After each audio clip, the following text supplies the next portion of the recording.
On this episode of the Naturist Living Show, Naturism and Christianity.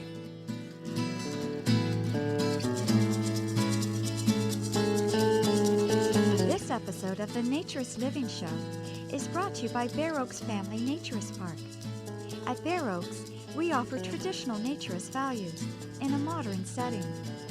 Free your body, free your mind. www.bareoaks.ca.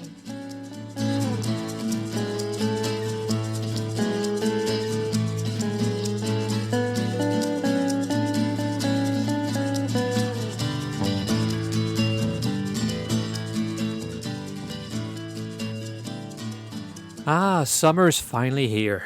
It's June, and I'm recording my podcasts now from my trailer at Bare Oaks once again, out in the sunshine. So if you're hearing birds and the wind in the background, it's not just a sound effect, it's the real thing. This episode is about naturism and, it's supposed to be about naturism and religion, but it's very much focused on naturism and Christianity. We're going to talk about general religion a little bit, but because I was able to find mostly experts in Christianity in terms of religion, that's going to be our focus for this show. But I would very much like to focus on other religions, on Muslims, on Jews, on Buddhists, on anybody else who finds that there is no conflict between their beliefs in God and religion and the fact that they are naturist. So if any of you listening out there are one of those folks or know of one, I would love to hear from you. But this show, because there are many very active Christian naturists out there writing about Christianity and naturism, this show is going to focus mostly on that aspect of naturism and religion. It all started actually with an email I got from Chris. He commented on episode number 30 of the Naturist Living Show, where I talked about the difference between ethical naturists and recreational naturists. And, I'll just read you his email, and I think he says it very well. Thank you for your podcast. I just thought I'd add my thoughts.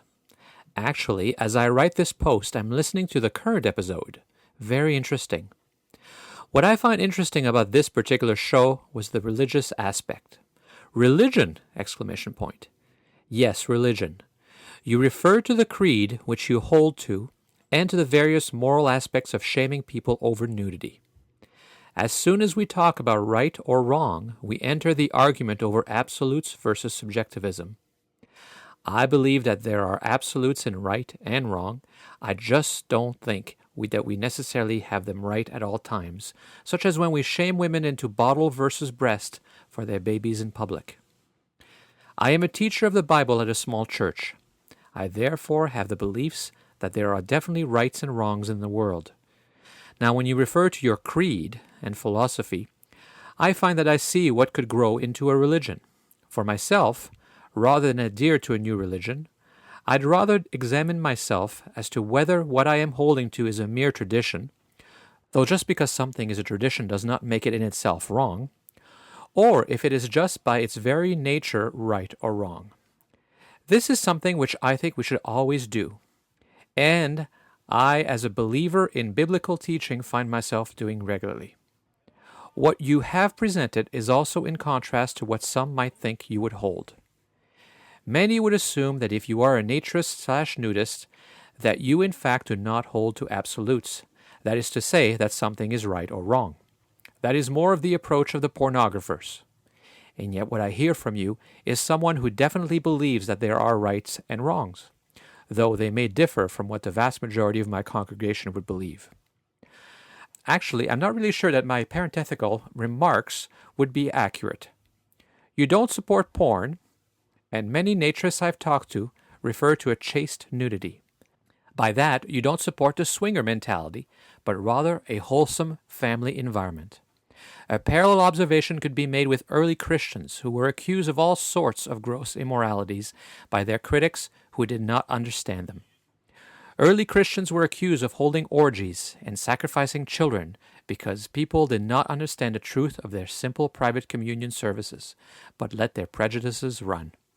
And so it is today. Many, with the aid of suggestive internet sites, automatically assume that places such as Bare Oaks is full of wife-swapping perverts molesting their own children, all because their own minds are running away with their own perverse thoughts.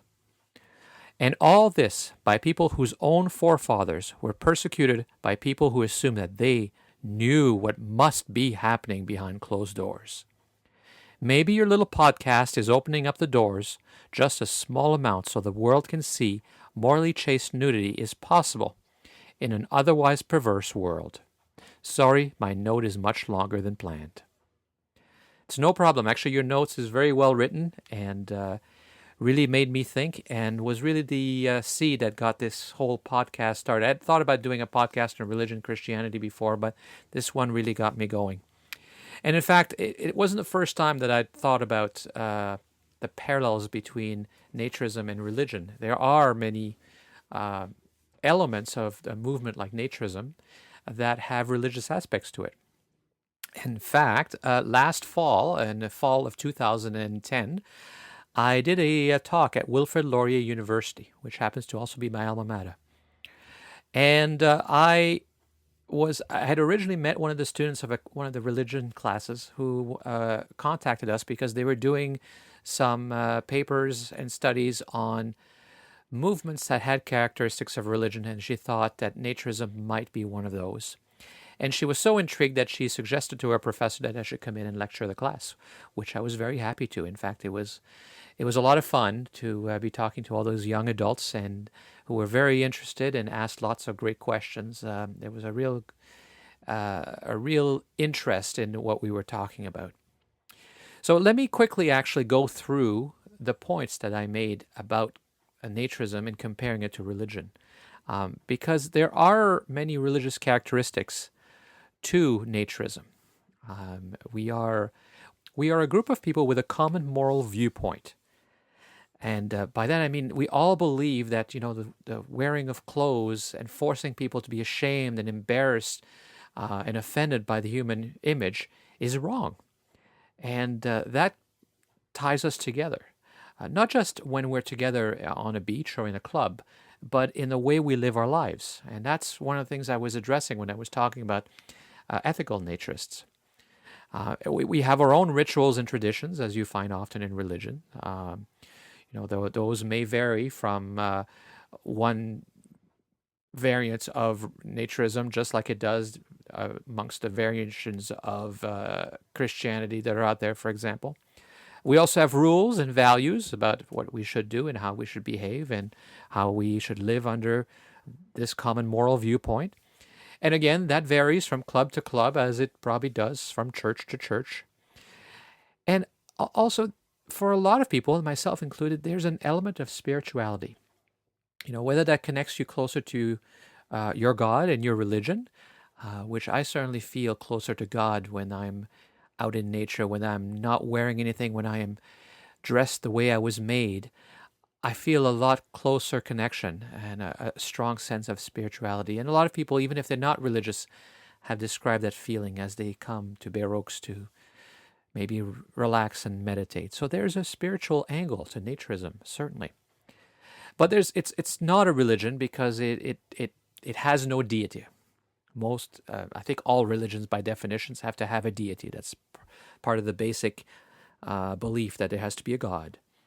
It's also not based on faith.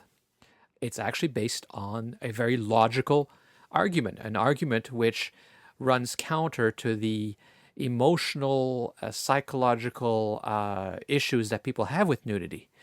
We've talked in other shows, actually several of the other shows and episodes of the Naturist Living shows, about how irrational our fear of nudity, our desire to be ashamed and embarrassed by our bodies is completely irrational. It's all based on emotions and learnings and perhaps even phobias.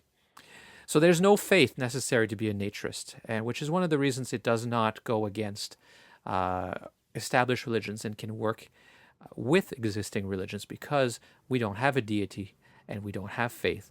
That's the part of a regular religion, the mainstream religions.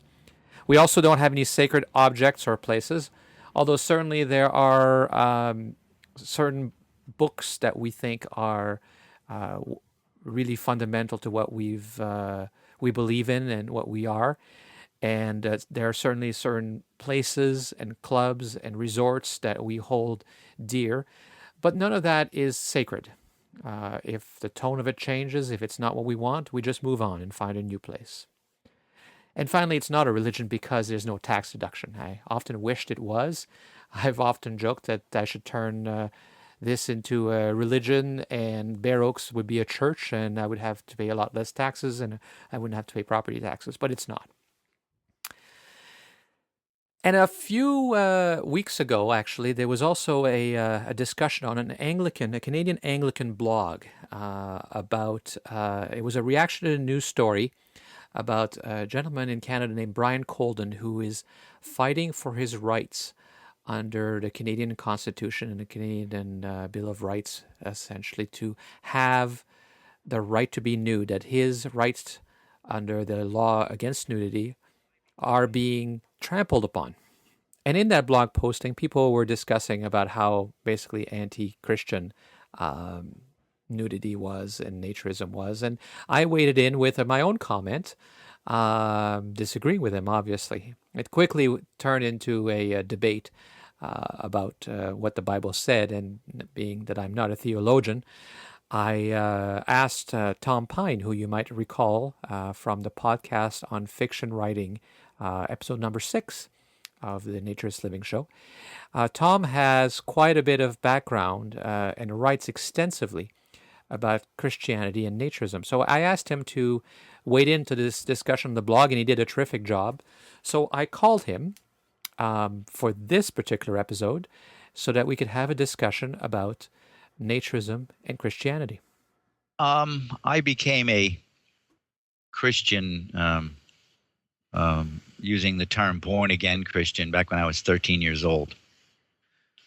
So most of my life from then on, including my time in the military and early married life, most of my married life, I lived as an evangelical conservative Christian. I say evangelical rather than fundamental because I don't consider myself a fundamentalist.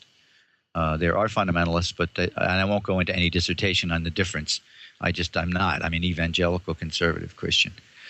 I don't have any bones to pick with Catholics, Episcopalians. In fact, I have any number of denominations involved in this newsletter that I put out, but that's another issue. Throughout my life, I lived a pretty straight-laced life. You know, it's not. At some time in my life, I was a teetotaler. I never smoked. I believed in fidelity in marriage to the nth degree, and et cetera, et cetera. So you might say my view might have been a little bit narrow, black and white, narrow-minded, whatever you want to call it, and perhaps some of that is true. But when I got to be 50. That was, the midlife crisis they always talk about. Some men deal with that with a 28-year-old mistress and a Corvette.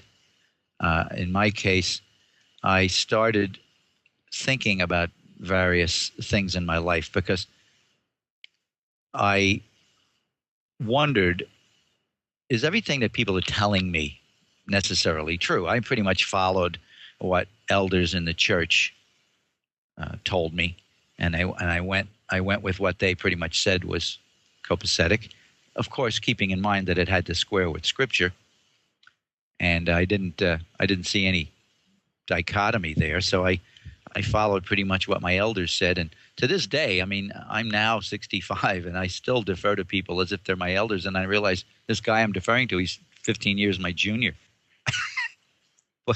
But anyway. At 50, I started thinking about various things, and one thing I always enjoyed in my life was good art and good photography.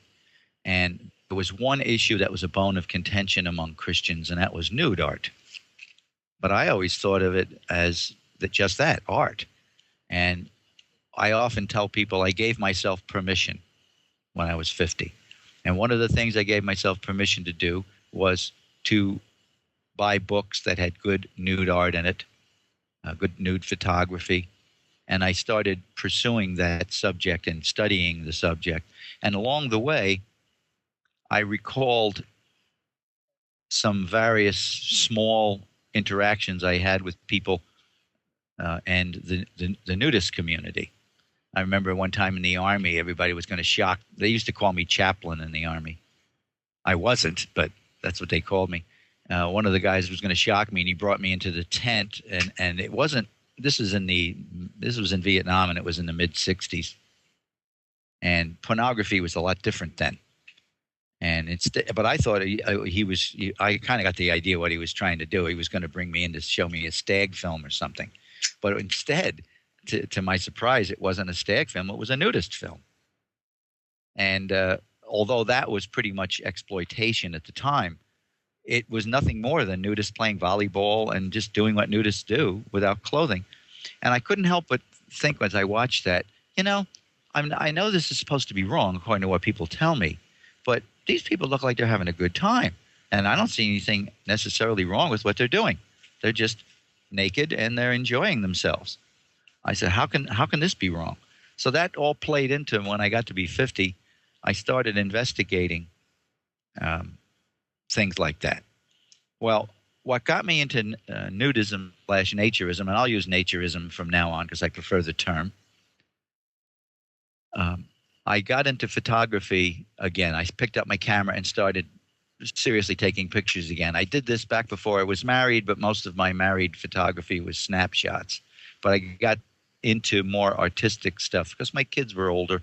My youngest at the time was 19, and the other two were adults and on their own. And I decided to get back into photography more seriously, and I wanted to do figure work, nude photography. Well, who did I have as a model? I had a house I lived in with this beautiful woman who I thought would acquiesce to this, and she did. My wife agreed to be my model, my wife Marilyn. And we would go to various locations, and it would be kind of like, okay, get your clothes off. Let's quick take some pictures. And then I'm worried. I'm looking over my shoulder the whole time, worried that somebody will interrupt us in the middle of where we were. Although in most of the time we were so remote that nobody ever really did. But one day I decided, why are we just going through all this cloak and dagger stuff? Let's go someplace where nobody would bother us. Now, we lived in New Jersey at the time, and we knew of the infamous G Beach on Sandy Hook, which is Gunnison Beach. One day we packed up our gear and off we went to find the infamous G Beach of Sandy Hook. So we parked the car, got out, walked down, and sure enough, we saw the signs that you usually see on nude beaches. Notice you may encounter nude sunbathers. I said, yes, we found it. So I took Marilyn over to a site. We set up. We got our blanket spread out, put our umbrella up, and I said, okay, Marilyn, you get out of your clothes. And I got everything off except for my swimsuit. And I started taking pictures. And when I stood next to Marilyn, here she is, very what should I say, casual about being nude in front of other people for the first time in her life. And I'm thinking, how is she doing this? This is cool. And I thought, well, it's only fair. I'm wearing shorts and she's nude, so I should join her. So I took off my shorts, and we have a picture of the two of us, our first day nude. It was kind of cool. So at that point, are you feeling any conflict with the fact that you're a Christian and that you're nude on the beach and that you're taking nude pictures? At that point, my first thought was, this is so cool. I can't believe I'm standing out here on a beach with other people around, and here I am without a stitch of clothing on. I thought it was the coolest thing. But at the back of my mind, I'm saying, man, I certainly hope this is not in opposition to Scripture, because when I check, if I find it out, I'm going to be heartbroken. So I have to admit, I did not check too carefully the first few forays out onto the nude beach. But over the next few months, I started checking out Scripture, and lo and behold, I found out that in the Bible, the only references to nudity are either casual, that it's expressly requested by God, and the only time there was a negative aspect of it was when someone did something wrong. And of course, there's always that verse that non-naturists bring up all the time about clothe the naked and feed the hungry. Well, that is more destitution rather than simple nakedness. I mean, obviously, when God told Isaiah in chapter 20 to go nude for 3 years, that was kind of, I didn't see there's anything wrong with nakedness. If there was, why would God tell Isaiah to do it? So the one that I hear the most often from Christians who may or may not be well versed in the Bible is that right at the beginning, in Adam and Eve, God is telling us that being nude is bad. Well, not actually. Actually, that's not the case. When Adam and Eve ate the forbidden fruit, and it doesn't really say it was an apple, we just think it was, they realized, well, I'll give you a quick quote here from Genesis 3, the 9th through 11th verses. It says, "The Lord God called to the man and said to him, 'Where are you?' And he said, 'I heard the sound of you in the garden, and I was afraid because I was naked, so I hid myself.' And God said, 'Who told you that you were naked? Have you eaten from the tree of which I commanded you not to eat?'" So God's first reaction was not, "Yes, and you should dress." He just said, Who told you were naked? The issue wasn't their nakedness. The issue, he had created them naked after all. In Genesis 2:25, it says, "And the man and his wife were both naked and were not ashamed." The issue wasn't over their nakedness. The issue was over their eating the fruit which he commanded them not to eat. When you think about it, they had one thing they couldn't do, and they blew it. You've had a lot of these debates and discussions, and you've written extensively on that. So what would you say are the top misconceptions that people have about how both the Old and New Testament are against nudity? Well, the first biggest misconception is that there's something wrong with nudity in the Bible, or the Bible is against it. The Bible is not. I challenge people all the time. You show me a verse in the Bible where God is unequivocally against nudity, and I will put my clothes on and never be nude again in a social context. And nobody to this day has ever been able to take me up on that challenge. One of the things, and this is the second one, is that, well, God gave skins to Adam and Eve to clothe them because he wanted them to be clothed because of their sin. And that overlooks the fact that the skins were for protection because he was driving them out of the garden, and they would no longer be in this perfect climate of the garden. That's number one. Number two, they were skins, not a cloth garment. It required the killing of an animal to provide a skin to wear. And the Bible is very prophetic and so on, and that foreshadowed the sacrifice that would be needed to cleanse Israel of their sins, the blood sacrifice, and later on, the sacrifice that the Lamb of God made for us all, Jesus being Jesus and his sacrifice for our sins. So that's that one that doesn't really hold water when you look at it carefully. Another big misconception was that when David saw Bathsheba, well, look, he saw Bathsheba, they fell into sin, and see, if she weren't naked, if he didn't see her naked, that wouldn't have happened. Well, that doesn't hold water either, because where she was visible pretty much to anybody who could see. Obviously, David saw it, so anyone else could see it. The sin, if you will, was not Bathsheba's being naked. It was David's reaction. He knew she was married. He knew that he was doing the wrong thing when he brought her to the palace, and then not only did he have an adulterous relationship with her, and you have to understand the relationship. He was the king, and she was one of his subjects. He literally had the power of life and death over her.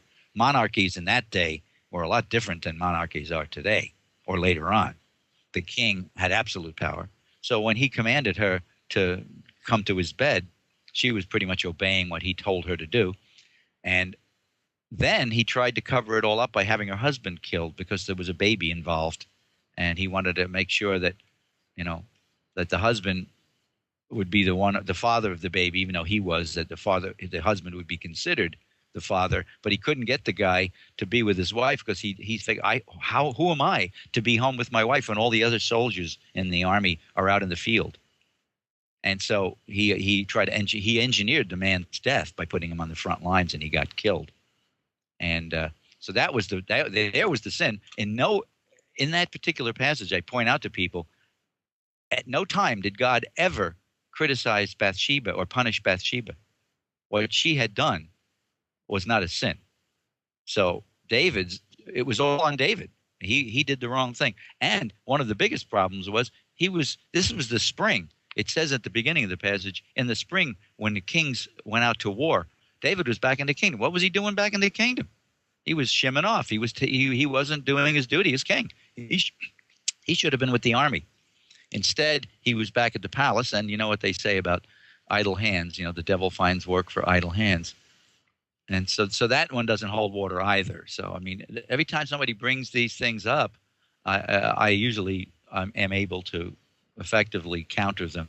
I also point out the whole passage in Isaiah where God commanded Isaiah, who was a prophet, to strip off his clothes and go naked for 3.5 years. And people say, yes, but it was to show how humiliating it was for the captives of war, because he was prophesying that Israel would be taken captive, and they would be naked and barefoot with buttocks uncovered to their shame.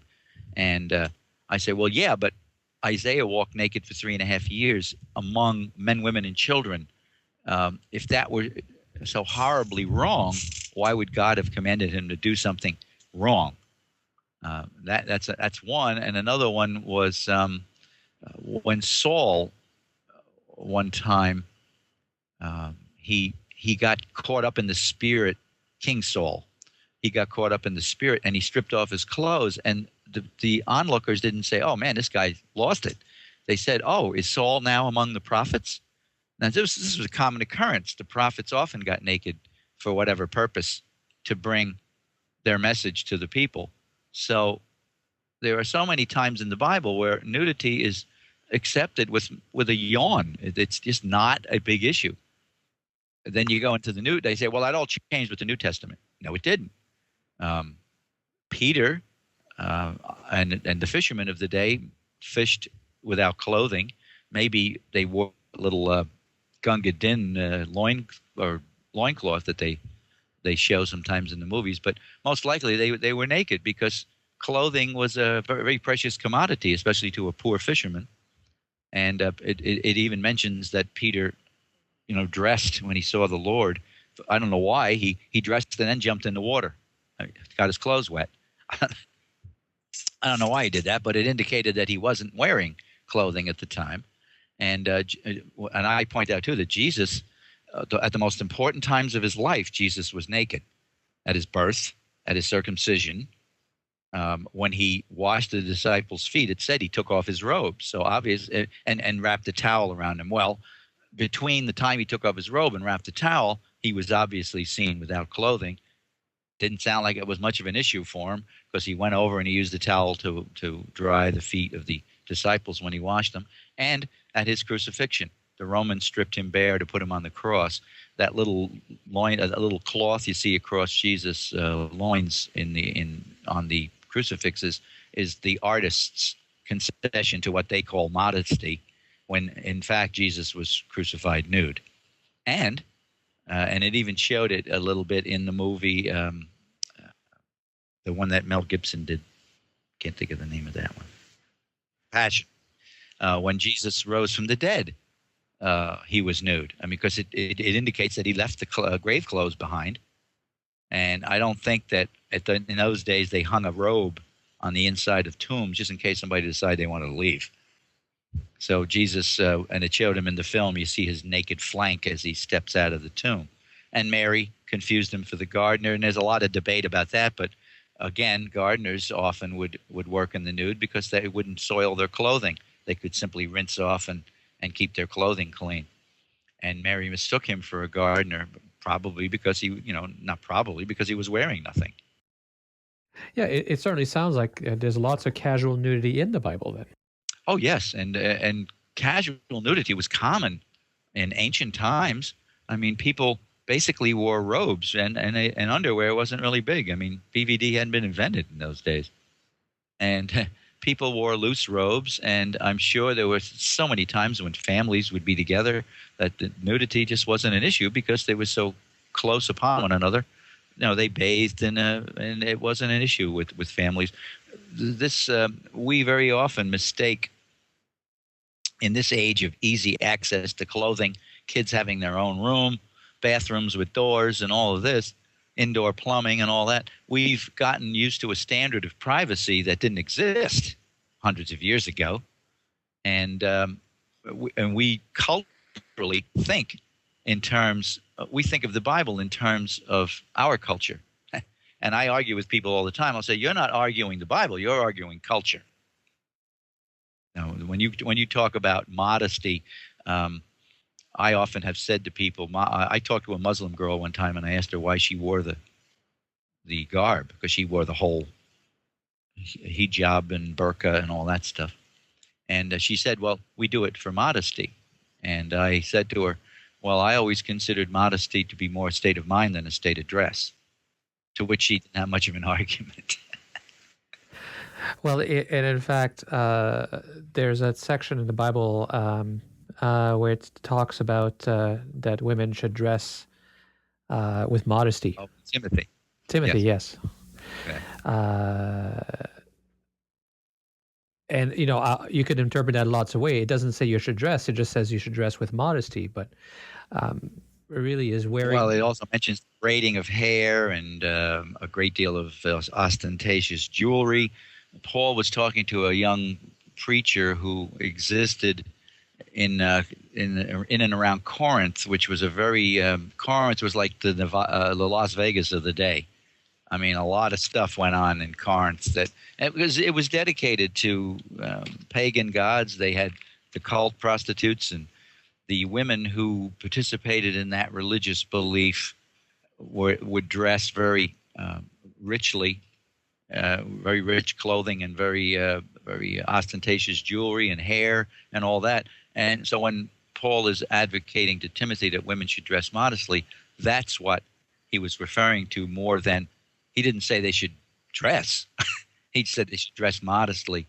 And we know, even in our culture, there's a way to dress modestly and there's a way to dress immodestly.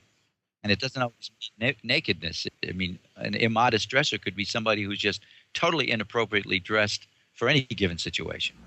Yeah, and in fact, it's even being nude is a way of being nude modestly and is a way of being nude immodestly. Oh, yes. Even in law in Ontario, when women won the right to be top-free, a bunch of strippers thought this would be a great opportunity for them to go outside of their establishment and promote their wares. They were promptly arrested and charged with committing an indecent act, which is still illegal. And that was upheld because they weren't simply nude. They were their attitude, the way they were acting and touching themselves and moving was clearly immodest and clearly, in this case, an indecent act. Rightly so. I remember one nudist park we went to in Florida, Seminole, down in Davie, Florida. And I went, when I walked over to the pool, there was a young woman, very attractive young woman, who was sitting completely nude on a lounge chair doing needlepoint. And I thought to myself, now there is the very picture of modesty. She wasn't doing anything she didn't even look at me at the time. She hadn't noticed I had arrived at the pool with my wife. And so she was just sitting there doing her needlepoint. And I thought, she's not doing one single thing that would be considered lewd or untoward. She's doing needlepoint. I mean, what could be more modest than that? So there's actually a fair bit of material written about naturism and Christianity and the Bible. There's a few books that we have at Bear Oaks in the Bear Boutique. There's a lot of material online. In fact, I have this feeling that there may be actually more written about naturism, nudity, and Christianity than there is about naturism alone. I don't know if that necessarily is true, but there certainly is recently a lot of material written about it, because I think we're starting to see more and more Christians involved in naturism when they realize that they're not doing something antithetical to their faith, and it's more like an apologetic to show that what they're doing isn't wrong, because of course you get criticism as soon as you open your as soon as you get your clothes off and the people know you're a Christian. Wow, your church finds out you go to the nude beach, and there's a big issue with it, and that is a sore issue in the Christian community today. And I think that's probably what's the driving force behind so many of these articles and these magazine treatises on Christian naturism.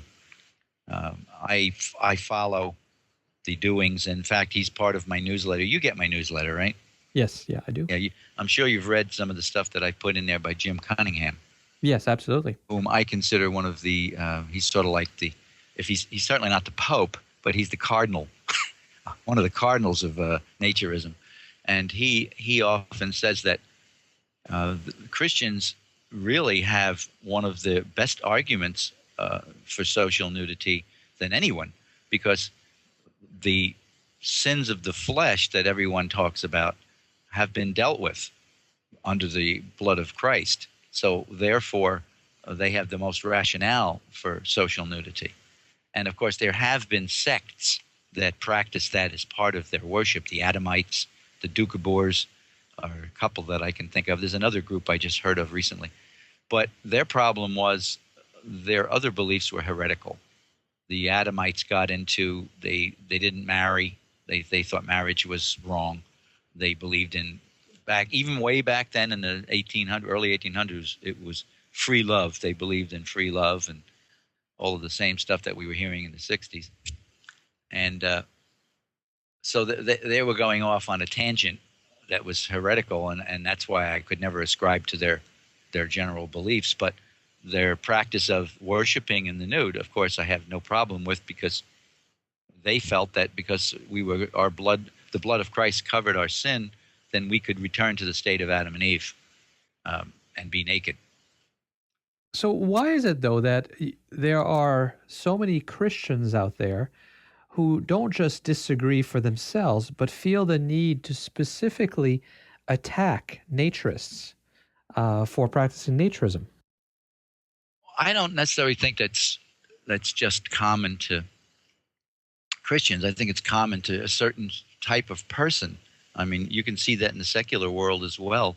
Somebody's doing something, not bothering anybody, and it just crosses with somebody's thought, and next thing that person is being criticized for it.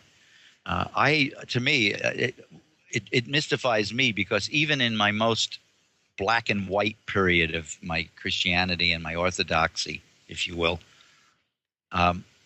picketing a nudist beach or a nudist park, it just was not on my to-do list. Frankly, I didn't. What they did was what they did. It didn't concern me. So why go in there and be obnoxious about it? But there are people like some pretty infamous characters we've read in the news who feel that their mission in life is to tell people not to be nude.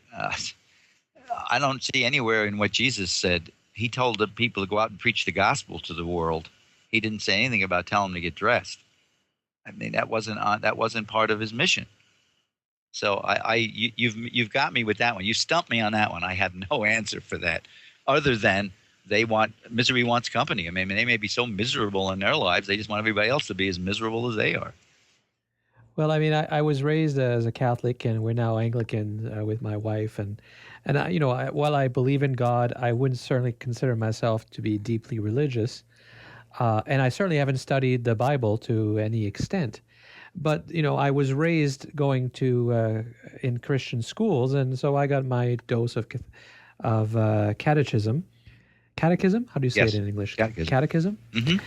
So yeah, I got my dose of catechism, and my overall impression from Jesus was that it was not to force your will on others, but to actually be quite tolerant, and that's how you won people over. And never mind naturism, I'm often confused how people who say they are, fundamentalists, evangelical, whatever you want to call Christians that are basically going back to the core of the values, can seem so intolerant and so judgmental when that's not at all what I've ever was taught about Jesus. I agree.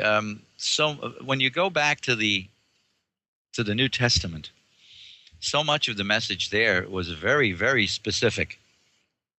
Jesus' mission was simple. He was to come and tell people that he was the propitiation, the big biblical word. He was the substitute for the world's sin, and that he had been sent from God as God's son to take upon himself the sin of the world and to would be with him in heaven. That was his message from the beginning to the end. It was very, very simple. He did give certain things. If you look at the Lord's Prayer, it is one of the simplest prayers ever. There's not much to it. And that was by design. I mean, Jesus didn't say anything by accident. I mean, most of what he said was a quote of the Old Testament.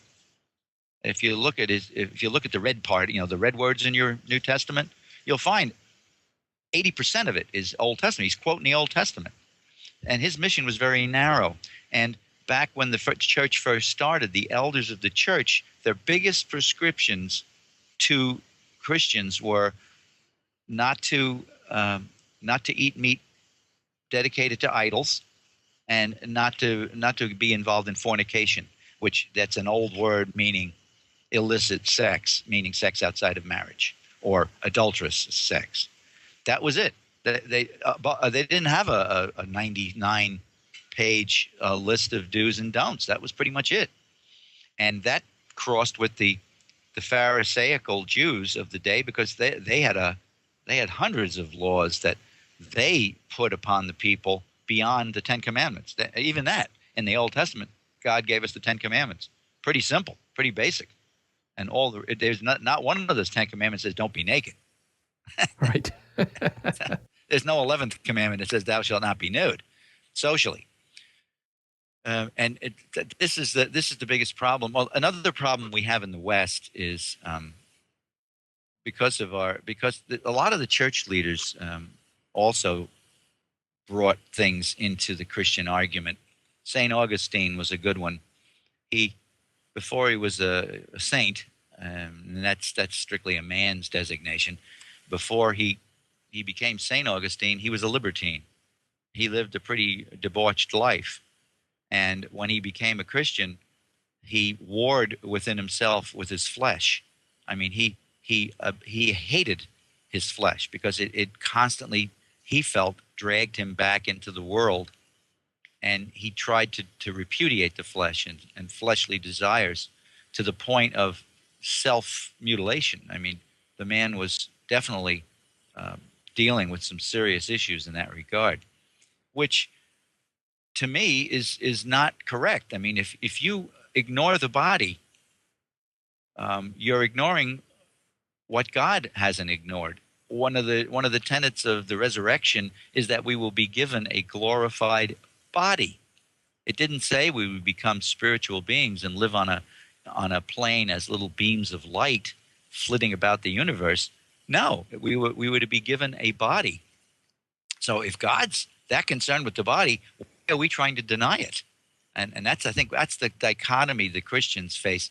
They can't integrate the body into their system of belief. And if you get right down to it, that's heresy in itself. That's Gnosticism. The Gnostics believed that we would rise above the flesh and eventually repudiate it. But that's wrong. That's not scriptural. That's heretical. And the early church fathers deemed it so. They saw the incorrectness in that the body is not to be denied, because from now until the end of forever, Jesus will have a body. He became incarnate, just like we are. And that didn't cease when he rose from the grave. He had a different body, but he still had a body. So God obviously considers the body. Why are we trying to repudiate it? And my argument is it's what you do that's important, not what you are. That's why I never could understand people's vehemence about that. I mean, so what? You see another person's naked body. Well, what are you seeing? Exactly what you own, if whatever gender you are. You're not seeing anything unusual or different. You're seeing what you are without clothes. That's all. So we've got so much cultural stuff mixed in with our faith, regardless of what denomination you're in. Although some denominations are a little more laid back about it than others. The Episcopalians, there's a faction of Episcopalians that mostly have no real problem with if you're a nudist, they have no problem with you being in their church. They're not going to throw you out. So if the Christians listening right now have discovered, as you did, Naturism, and they want to still be Christians and they need help to reconcile their faith with the Naturism, with nudity, what resources would you recommend? Well, the best thing that a Christian can do if they're contemplating getting into social nudity, with other, what I mean by that is with other people, not just their family or their spouse, is to first read their Bibles. Really read their Bibles and look into it with an open mind, because you're not going to find anything there that's against that. Number two, the internet is a great tool to but I caution people with the internet, because as soon as you put Christian naturism or Christian nudism or social nudity in your browser, you and I both know what happens. You get barraged with any number of porn sites, because they key on words like nude, naked, nudist, naturist. Then they send everything your way. So I caution people with that, because you can get really, really, if you're having a problem with pornography, well, you don't want to be browsing subjects like Christian nudity on the web, because you're going to get a lot of porn. If you have no problem with porn and you just delete everything that you get that's not correct, then fine. But the internet is a great tool for getting to sites that are nudist. I know of a young lady who had body image problems, and she went on the web and she put body image problems, and the first site that popped up was a nudist site. And she today she is a nudist, a naturist, if you will, because of that site. And it was her way of overcoming her body issues. So they go figure, right? You can also, if you're listening to this broadcast, you can also get in touch with me, and I'll send you my newsletter, the Naked Truth Naturist newsletter. It's a monthly publication I send out free. And I also have a website that all I request is, if you want to become a member of our website, you send me a brief bio. The reason I ask for that is, Stefan, you know this as well as I do.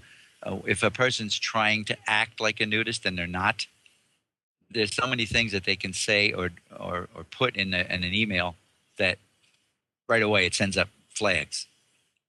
And I've had a couple of people I've turned down because I knew that they were into swinging couples and stuff like that. That was not what we're about. And I very politely said, I think you're in the wrong place. This is not what we're about. Not that my website has any a lot of photographs or anything. I do have some newsletters, an archive of newsletters that goes all the way back to the beginning, that do have photographs in the newsletters of people who gave me permission to print them. So I just didn't want people surfing on in there if they had the wrong mindset. But if you send me a brief bio to wordworker@earthlink.net, I will give you access to the website, and I will put you on the mailing list for the monthly nudes letter, as I put it. Yeah, and we'll put a link in the show notes for the listeners, as we usually do. And there there's a book, I'm trying to think of it. Jim Cunningham put out a book, Nudity and Christianity. It's about the size of Moby Dick. It's a good-sized book. It's a thick book, but he's got a lot of good stuff in there, and it's sort of like an anthology, and it has a lot of smaller articles. It isn't like a one big argument. It's a lot of smaller things, so you can read sections of it, and it'll give you a good idea of some of the philosophy or gymnosophy, as they put in the early days of organized naturism. Have you heard of Paul Bunyan's book, Nakedness in the Bible? Yes, and I've read it. It's one of the best. That's a good one. Yeah, I should have thought of that one. It's an excellent book. It's now back in print. You can get it again. At one time, when I was first looking for it, I only got a copy from a friend. I couldn't find it anywhere. He doesn't take it from a naturist viewpoint per se. He just looks at the Bible and how it dealt with nakedness. So if you want a good treatise on what the Bible actually says about nakedness, that is an excellent one. He looks at it from about 3 different viewpoints. I can't remember the exact approach, but he looks at, I think, verses that actually had to do with nakedness, that alluded to nakedness, or that by what was going on indicated that nakedness was part of it. So he covers it very, very, very well. And it's one of the best books, I think, on the subject. Both books, by the way, the Paul's book and the Jim Cunningham books are available through Bear Oaks, through the Bear Boutique as well. So. Oh, good. Do you also have another book called Growing Up Without Shame, I think it's called? Yeah, that was an excellent book. I read a second book by the same author. I can't think of his name now. Clark. Dennis Craig Smith. Boy, how did I get Clark out of that? I read a later book that he did, which I did not like as much.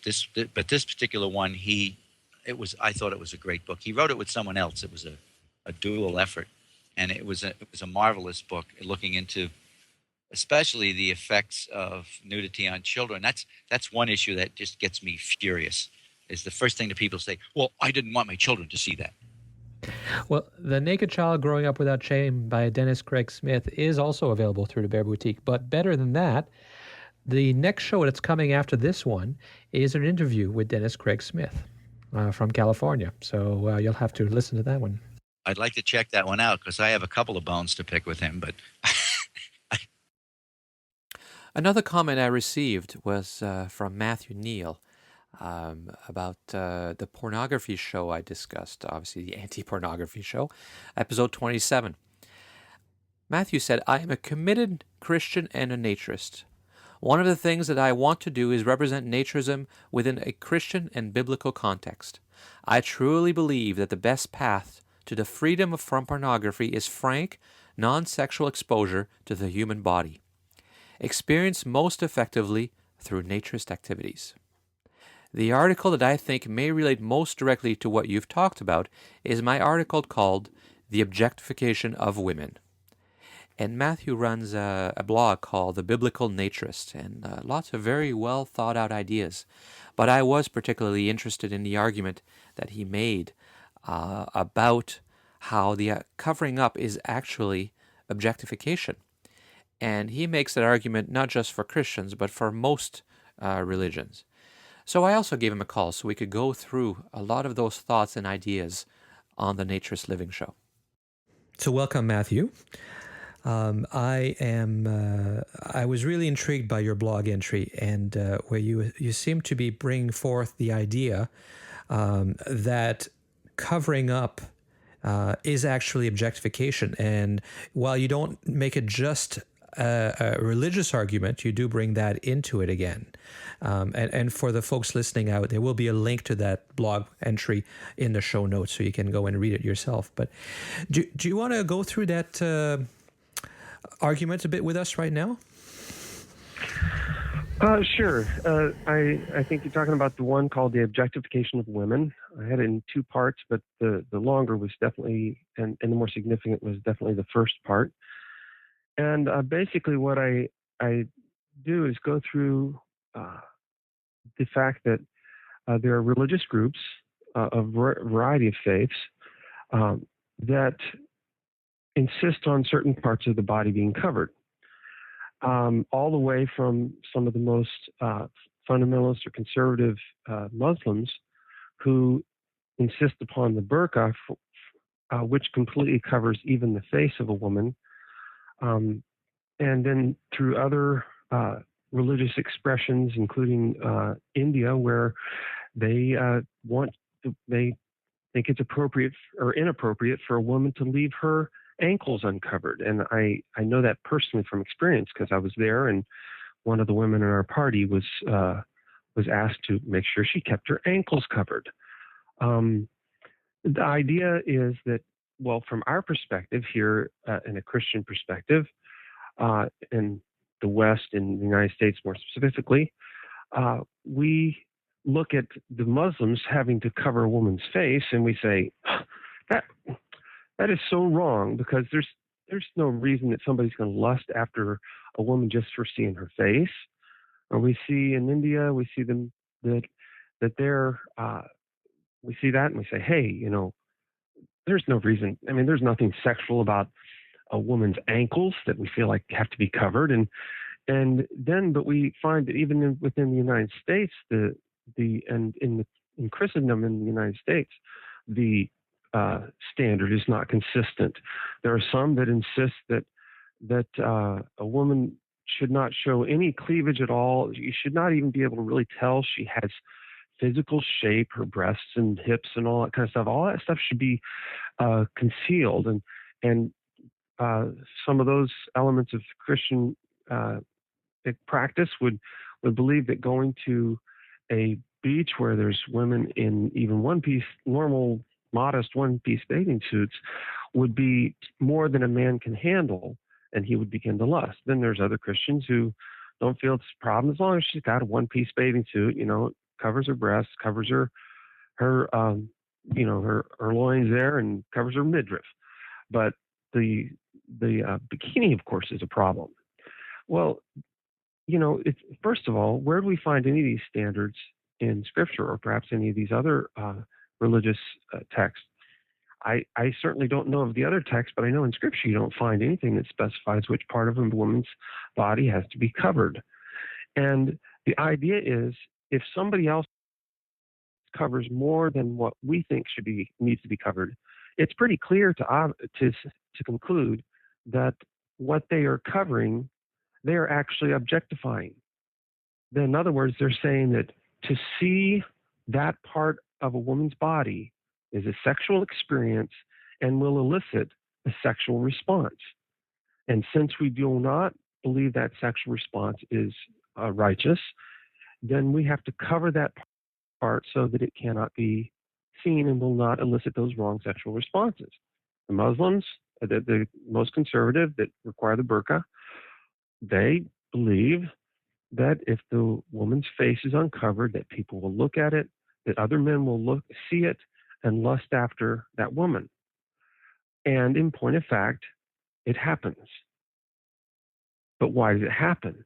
It happens because they have objectified that body part, and when it's exposed, that objectified body part then receives that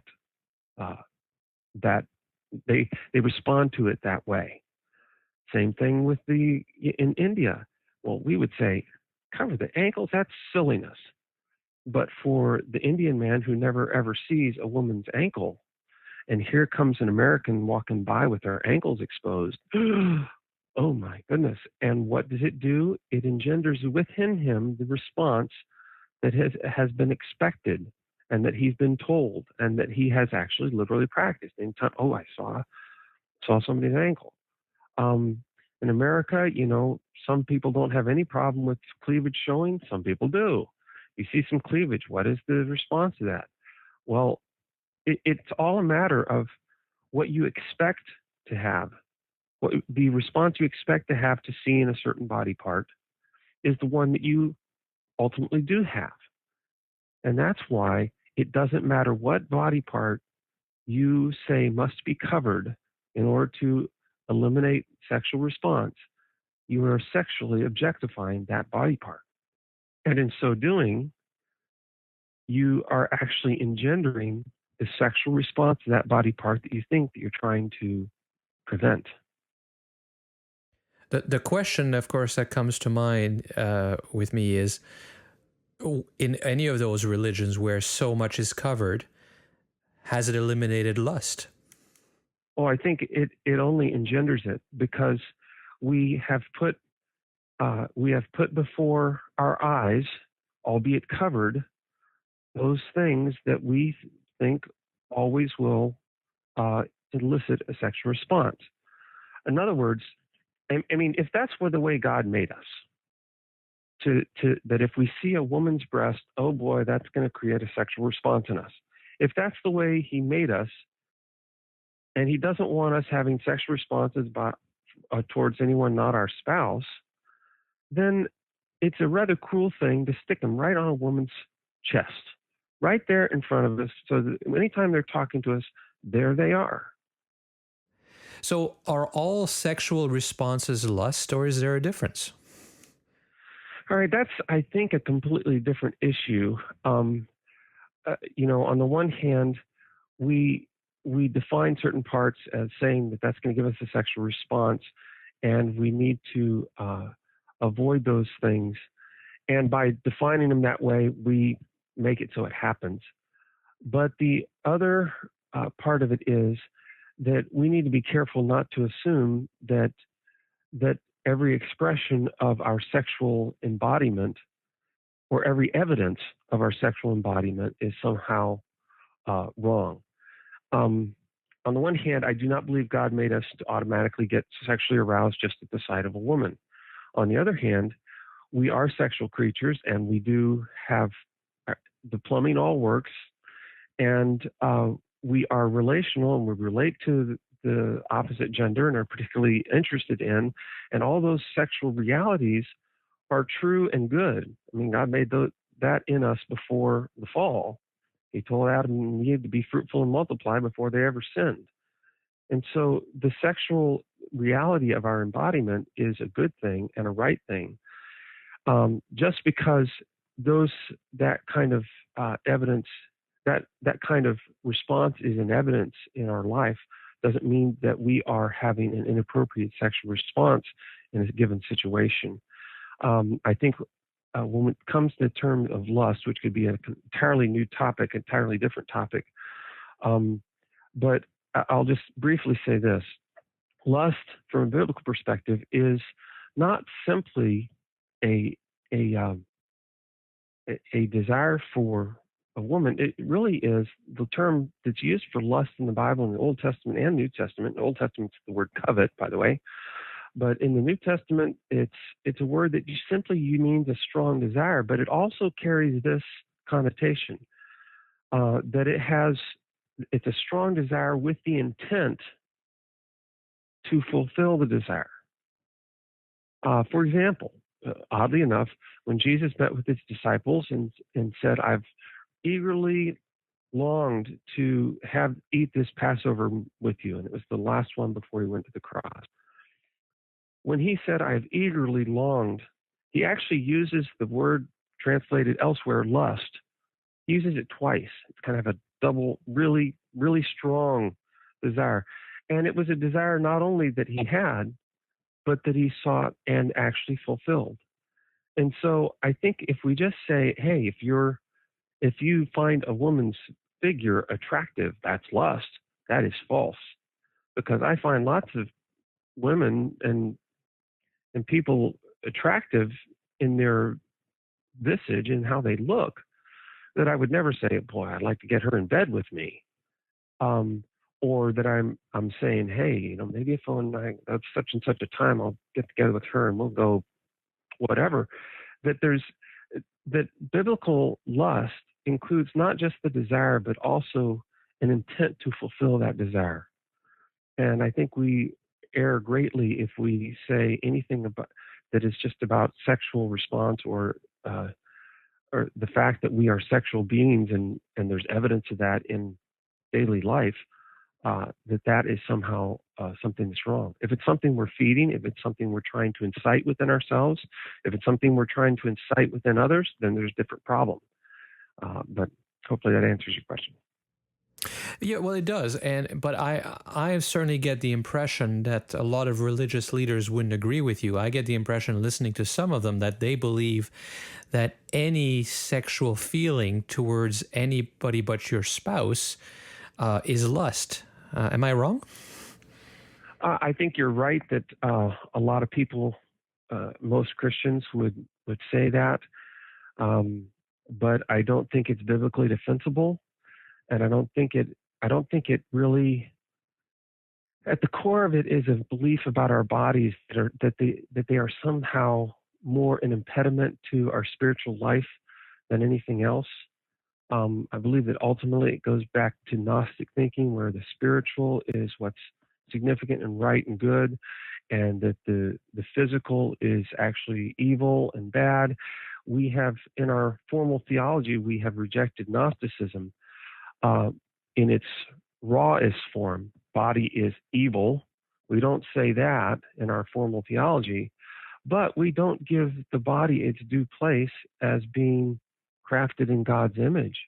Such a high honor and such a great dignity that is encapsulated in our bodies. Our bodies are made by God to tell us something about Him.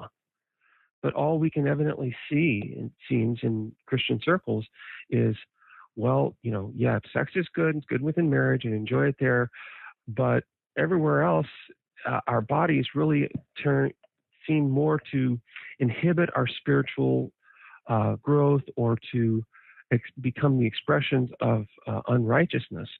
And, all this sexual stuff is, that's a big part of it. The Bible does tell us to flee youthful lust. Yes. It does tell us to flee fornication. Yes. But that doesn't mean that our bodies are principally temptation devices. They are really God revelation devices. And because we have let go of the image of God and almost rejected it in many cases as having anything to do with our physical embodiment, we have demeaned our bodies to the point where they're more an impediment to our spiritual life than an aid to it. And that, I believe, at its core, is Gnostic doctrine. Why is it, though, that this religious dogma about keeping dress seems to be more about putting the onus on the subject of the lust than the person who feels the lust? In other words, if I'm told to cover up because it will cause you to have lustful feelings, why would religious leaders put that pressure and responsibility on me since I'm not the one lusting? Okay, great question. And this goes back to one of the things you said in your piece about pornography that in the blog, in my response to it, that I hailed so wonderfully. And that is this: there is a lie that we believe about men, particularly, that I believe I believe it's just a lie, but Christian leaders, pastors, it's in the secular psychology space and all this kind of stuff, everybody assumes it to be true. And that is this: that when a man sees a woman's body, he will automatically have sexual desire for that woman. He will automatically have an arousal response. He will automatically he will automatically lust after her, and all that means. I believe that's a lie from the pit of hell. Now, because that assumption is made, then anytime a woman's body is exposed, as a man, guess what? I can't help myself. All of a sudden, I am having sinful responses in this situation, and it's not really my fault. It's her fault because she's got too much of her breast exposed. Now, here's the problem. The Bible never supports that at all. The Bible never tells women, make sure you cover up enough. I mean, if somebody wants to bring up 1 Timothy 2:9, and you go back and look at that, it's not talking about specific body parts to cover. It's talking about a woman's demeanor. But anyway, that's a whole other issue. Won't go off on that one. But the Bible doesn't tell us which parts of the body that must be covered. The Bible doesn't tell men to make sure they never see any parts of a woman's body or which particular parts at all. It doesn't say that. And if we add that, we are adding a man-made rule and lifting it, elevating it to the point where we're considering it a God-made rule. I'll tell you what God's rule is. God's rule is don't lust. That is God's rule.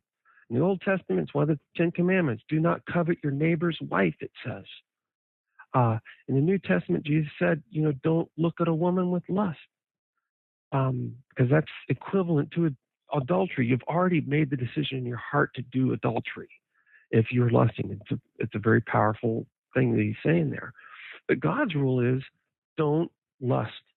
If it's not yours, if it's not your wife, don't try to possess it for yourself. That's God's rule. And guess what? That rule is very easy to follow. It's not easy to try to make myself to find the woman's figure unattractive and to my eye.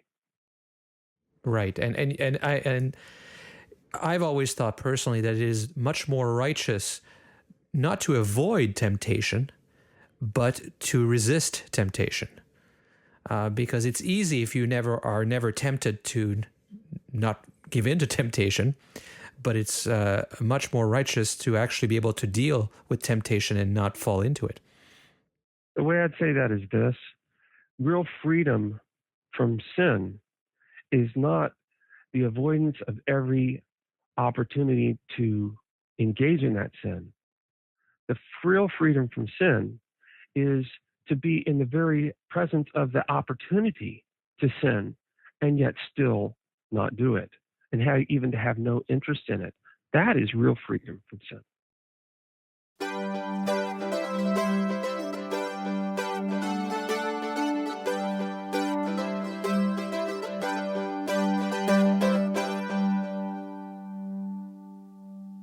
There almost seems to be more material written about Christianity and Naturism than about Naturism itself. There are several books that we carry in the Bear Boutique, and there are many, many websites and newsletters, as Tom referred to earlier in the podcast, that if you want to get more information about why Naturism is not inconsistent, in fact, probably is consistent and reinforces Christianity, you should seek out those resources and read all about it and share in the community of Christians who are also fervent naturists.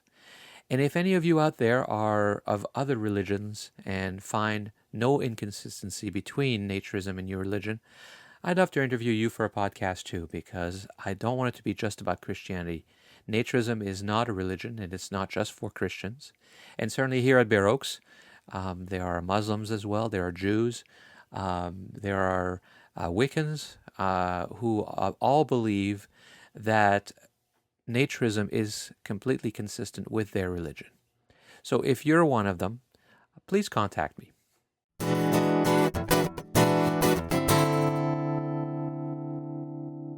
Well, that's all for this episode of the Naturist Living Show. Thank you for listening.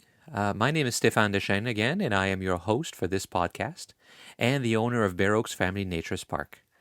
You can find links to all of the items that I and my guests mention in this show on the show notes on the website at naturistliving.bearoaks.ca.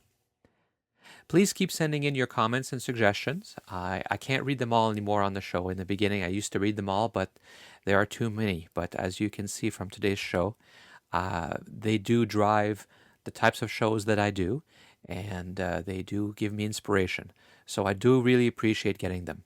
The show's email address is naturistliving at bareoaks.ca. That's B-A-R-E, of course, and that's .ca because we are in Canada. Coming up on our next episode of the Naturist Living Show, we interview Dennis Craig Smith, the author of the book Growing Up Without Shame, which was also known at one point as The Naked Child. So join us again in about a month for that episode of the Naturist Living Show. This episode of the Naturist Living Show was brought to you by Bare Oaks Family Naturist Park. Traditional naturist values in a modern setting. Traditional values means that naturism is more than just taking your clothes off. It is a life philosophy with physical, psychological, environmental, social, and moral benefits. Bare Oaks Family Naturist Park strives to promote those naturist values in a modern setting that provides the amenities and services that our members and visitors expect. Free your body, free your mind. Learn more at www.bareoaks.ca.